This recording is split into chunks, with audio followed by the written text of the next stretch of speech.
जंगल की गहराइयों में जहाँ जादुई पौधे अपनी रोशनी बिखेरते थे, एक खूबसूरत परी रहती थी जिसका नाम नूर था। नूर के परों पर कीमती क्रिस्टल लगे हुए थे और जब वो उड़ती तो इसके परों की रोशनी से सारा जंगल जगमगा उठता।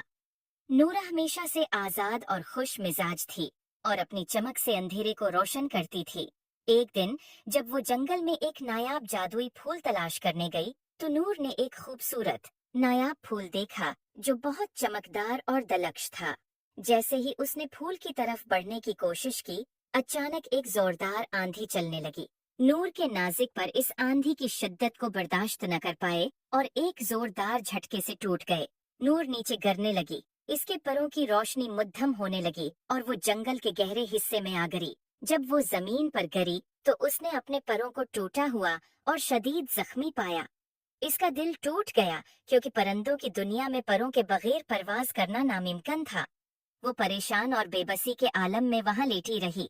जंगल की परियां जो इसके दोस्त थी, जब ये हादिसा देखने आए तो उन्हें बहुत दुख हुआ। हर कोई चाहता था कि नूर की मदद करे, लेकिन परों की मरम्मत इतनी आसान न थी। सबने मिलकर एक मंसूबा बनाया कि किस तरह नूर के परों को दोबारा जोड़ सकते हैं। परियों की रानी ने कहा, हमें जंगल के जादुई गार से एक जादुई रस मिलेगा जिससे नूर के परों को दोबारा जोड़ा जा सकता है। परियों की रानी ने एक जादुई छड़िया को गार से रस लाने को कहा जिसमें जादुई रस छिपा था। छड़िया ने गार से रस निकाला और नूर के परों पर लगाया। जैसे ही जादुई रस ने उसके परों को छुआ, एक सनहरी रोशनी ने पूरे जंगल को रोशन कर दिया। नूर के परों की चमक दोबारा लौट आई और वो आहिस्ता आहिस्ता हवा में उड़ने लगी। जंगल की परियों ने खुशी से जश्न मनाया। नूर ने अपने दोस्तों का शुक्रिया अदा किया और उनके लिए दिल से दुआ की। उसने सीखा कि अगर दोस्त साथ हों तो हर मुश्किल को अबूर किया जा सकता है। I hope you like it.